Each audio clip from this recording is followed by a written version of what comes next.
हमको, हमारे नबी को, हमारे इस्लाम को टारगेट करते हैं, निशाना बनाते हैं।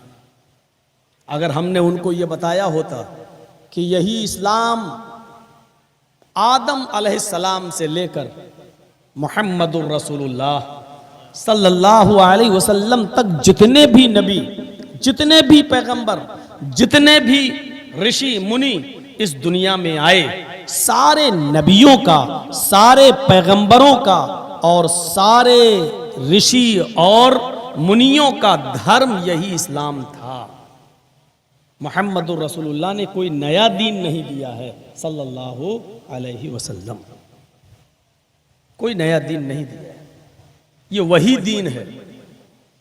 हमें ये बताने की जरूरत थी अपने बिरादराने वतन को कि यही दीन नूह का है, यही दीन इब्राहीम का है, यही दीन मोसेस का, मूसा का है, यही दीन जीसस का, ईसा मसीह का है, बल्कि यही दीन रामचंद्र जी का भी है और यही धर्म कृष्ण जी का भी है।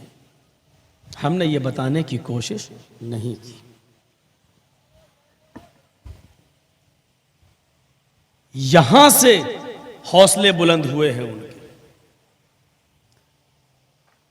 कुरान करीम कितने वाज़ेह शब्दों में, कितने वाज़ेह लफ्जों में, स्पष्ट शब्दों में कहता है, शरअ लकुम मिनद्दीनि मा वस्सा बिही नूहन वल्लज़ी औहैना इलैक।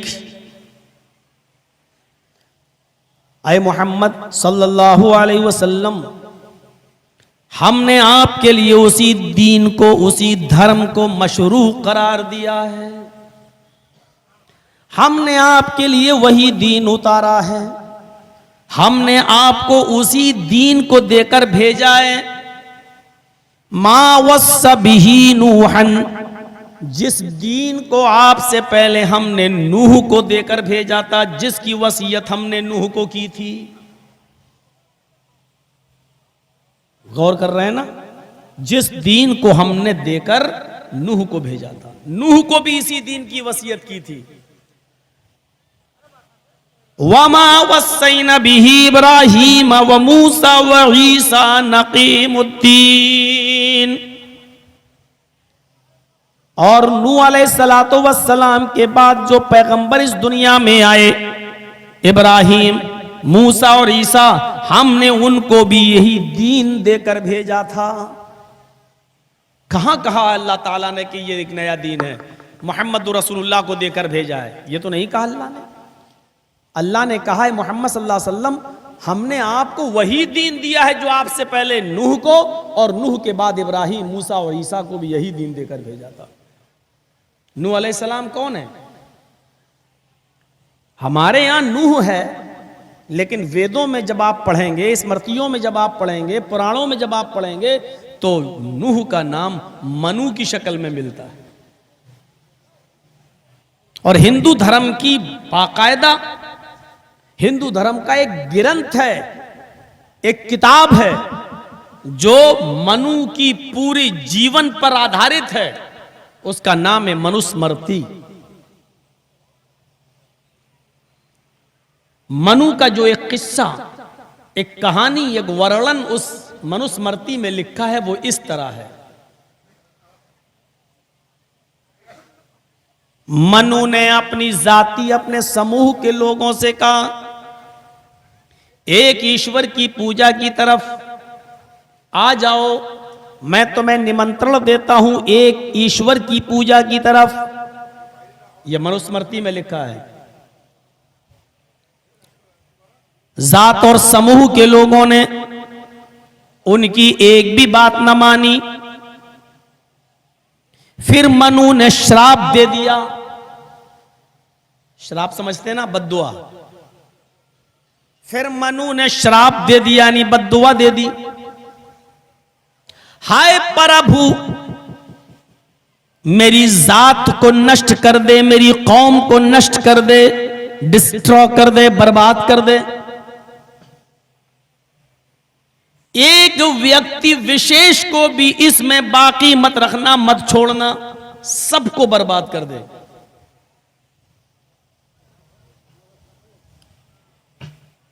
इस श्राप के बाद, इस बद्दुआ के बाद ईश्वर ने उनके श्राप को स्वीकार कर लिया, एक्सेप्ट कर लिया। फिर ईश्वरीय प्रकोप आया, प्रकोप मीन्स अजाब। फिर अल्लाह का अजाब आया, ईश्वरीय प्रकोप आया।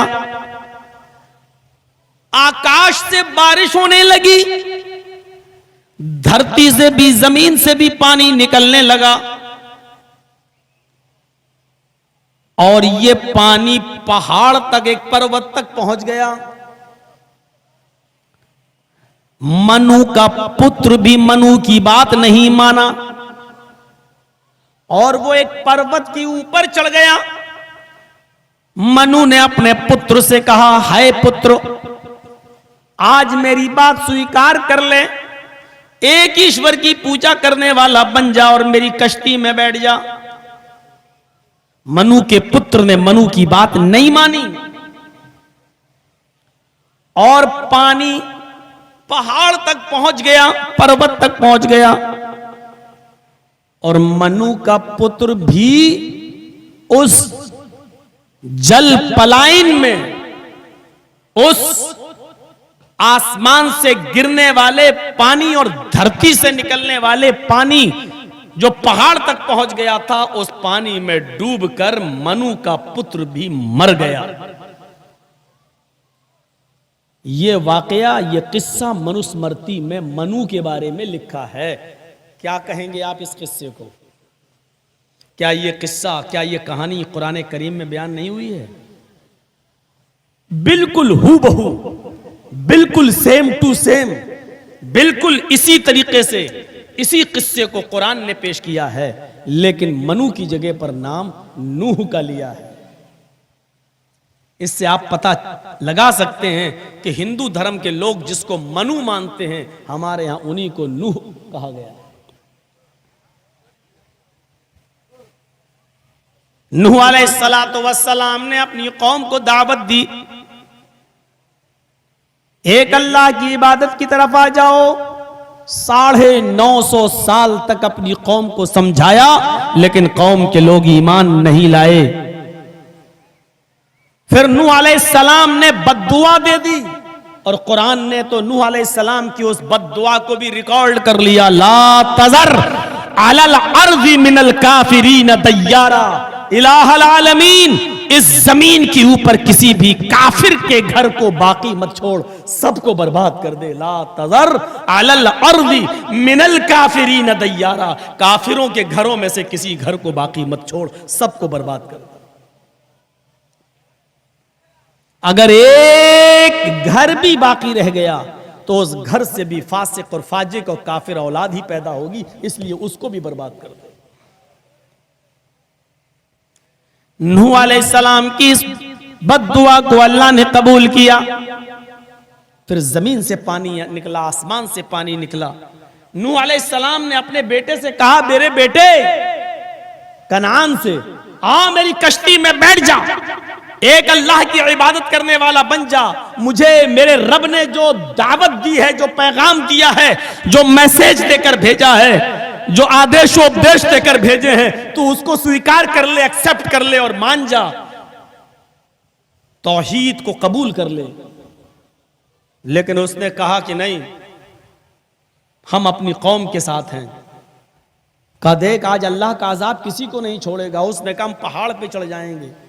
वो पहाड़ पे चढ़ गया, लेकिन पहाड़ पे चढ़ने के बाद भी वो अपने आप को बचा नहीं सका, मर गया। यही किस्सा तो कुरान ने बयान किया है। फिर अल्लाह ने क्या कहा, हमने यही दीन आपसे पहले नूह को दिया था, यानी नूह अलैहिस्सलातु वस्सलाम का भी यही धर्म है। मैं क्यों कहूं नूह का यही मजहब था? मैं तो अपने बिरादराने वतन को बताऊंगा कि तुम जिस मनु को मानते हो, उस मनु का भी दीन यही है। क्यों आज हमारी मस्जिदों की तलाशी ली जा रही है? क्यों हालात इस तरीके के बिगाड़े जा रहे हैं? क्यों इस इस्लाम को टारगेट किया जा रहा है और निशाना बनाया जा रहा है? हमने बताने की कोशिश नहीं की। आज बताया होता तो यह हाल आज हमारा नहीं होता। हजरत आदम अलैहिस्सलातु वस्सलाम को आशू कहा गया है वेदों में, पुराणों में आशू, और हव्वा अलैहिस्सलाम को वेदों में हियुवती या शत्रुपा दोनों लफ्ज, दोनों शब्द इस्तेमाल हुए। हियुवती यानी हव्वा और शत्रुपा। ईश्वर ने जब आदम का आशू का पुतला बनाया, फिर उसमें आत्मा डाली, फिर उनको स्वर्ग में प्रवेश करा दिया, जन्नत में भेज दिया। आशू को जन्नत में बोरिंग महसूस हुई, तब ईश्वर ने उनकी सुकून के लिए, उनकी शांति के लिए, उनकी पसली की हड्डी से शतरूपा को पैदा किया। शतरूपा को भी स्वर्ग में डाल दिया और आशु और शतरूपा दोनों से कहा कि इस स्वर्ग में तुम खाओ पियो, रहो, टहलो, घूमो। मनुस्मृति कह रही है, लेकिन परंतु इस वृक्ष के निकट मत जाना, इस पेड़ के करीब मत जाना। ये कौन कह रहा है? मनुस्मृति, हिंदू धर्म की किताब कह रही है इस वृक्ष के निकट मत जाना। फिर कली शक्ल बदल कर आता है, कली मीन शैतान। फिर कली शक्ल चेंज करके आता है और आशु और शतरूपा को बहकाता है और कहता है कि इस वृक्ष के निकट जाने से प्रभु ने, ईश्वर ने इसलिए मना कर दिया, जो इस वृक्ष के फल को खा लेता है वो कभी भी स्वर्ग से निकाला नहीं जाता। तुम दोनों खा लो। फिर वो दोनों उस कली के बहकावे में आ जाते हैं और उस वृक्ष के निकट चले जाते हैं और उसके फल को खा लेते हैं। और जैसी आशु ने और शतरूपा ने उस वृक्ष के फल को खाया, स्वर्गीय वस्त्र, जन्नती कपड़ा उनके शरीर से उतर गया, वो नग्न अवस्था में हो गए, दोनों नंगे कर दिए गए। आदम और हव्वा दोनों के शरीर से कपड़े उतार दिए गए और उन दोनों को इसी हालत में, इसी कंडीशन में उन दोनों को स्वर्ग से निष्कासित कर दिया गया, जन्नत से निकाल दिया गया और दुनिया में भेज दिया गया कि तुमने मेरे आदेश का उल्लंघन किया है, मेरे आदेश को स्वीकार नहीं बल्कि अस्वीकार किया है, इसलिए अब तुम दोनों को स्वर्ग में नहीं रखा जाएगा। फिर वो दोनों इस धरती पर आए, अपने पाप का प्रायश्चित किया, पश्चाताप किया और ईश्वर को मनाते रहे,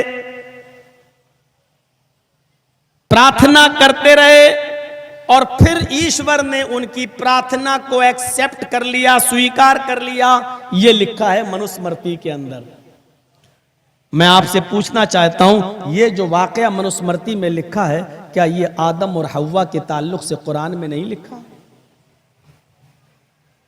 आदम के पुतले को बनाया, फिर उसमें रूह डाली, फिर उनको जन्नत में दाखिल कर दिया, फिर उनके सुकून के लिए हव्वा को उनकी पिसली से पैदा किया, फिर हव्वा को भी जन्नत में भेज दिया और अल्लाह ताला ने आदम और हव्वा दोनों से कहा, कुलू वशरबू, जन्नत में खूब खाओ पियो, जितना टहलना चाहो टहलो, जो खाना चाहो खाओ, लेकिन हमारा एक हुक्म मानना, फला तक़रबा हाज़िहि शजरा, तुम दोनों आए आदम और हव्वा इस दरख्त के करीब मत जाना, इस पेड़ के पास मत जाना। ये अल्लाह ने एक हुक्म दिया था आदम और हव्वा दोनों को कि तुम दोनों इस दरख्त के करीब मत जाना। फिर शैतान ने उनको बहकाया और शैतान के बहकावे में आकर वो जन्नत का वो फल खा लेते हैं जिससे मना किया गया था, और जैसे ही उन्होंने फल खाया जन्नती कपड़े उनके जिस्म से उतार दिए गए।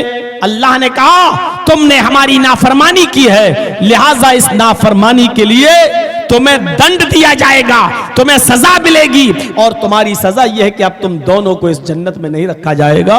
उन दोनों को जन्नत से निकाल दिया गया, दुनिया में भेज दिया गया, और दुनिया में आने के बाद आदम और हव्वा दोनों ने पश्चाताप किया, तौबा की, इस्तिगफार किया, दुआ मांगी, अपने रब को मनाया। कुरान कहता है आदम अलैहिस्सलाम ने अपने रब से ये दुआ की, रब्बना ज़लमना अनफुसना व इल्लम तगफिर लना व तरहमना लनकूनन्ना मिनल खासिरीन। आए हमारे रब, हम दोनों ने अपने ऊपर जुल्म किया है, ज़लमना अनफुसना, हम दोनों ने अपने नफ्सों पर, अपने जान पर जुल्म किया है, व इल्लम तगफिर लना व तरहमना, अगर तूने हम दोनों की मगफिरत न की, हम दोनों को बख्शा नहीं, व तरहमना, और हम दोनों पर कृपा न की, हम दोनों पर रहम न किया, लनकूनन्ना मिनल खासिरीन, तो हम नुकसान उठाने वालों में से हो जाएंगे, हम घाटा उठाने वालों में से हो जाएंगे, हम खसारा उठाने वालों में से हो जाएंगे। ये आदम अलैहिस्सलाम दुआ कर रहे हैं और अल्लाह ने उनकी दुआ को कबूल भी कर लिया। हमने बताने की कोशिश नहीं की कि आपकी किताब जो कह रही है वही हमारा कुरान कह रहा है। अब अगर आप हमारे कुरान की तौहीन कर रहे हो तो हकीकत में तुम अपने धर्म ग्रंथों की भी तौहीन कर रहे हो। अगर इस इस्लाम को तुम रुस्वा कर रहे हो तो हकीकत में तुम हिंदू धर्म को भी गाली दे रहे हो। यह बताने की हमने कोशिश नहीं की। कितना प्यार था, कभी किसी जमाने में कांटा किसी हिंदू को चुभता था तो उसका दर्द एक मुसलमान अपने सीने में महसूस करता था। तकलीफ एक मुसलमान को पहुंचती थी तो उसका दर्द एक हिंदू अपने सीने में महसूस करता था। इन पॉलिटिकल लोगों ने, इन राजनीतिक सांपों ने इस भाईचारे को खत्म कर दिया है, घृणा और नफरत का जहर घोल दिया है।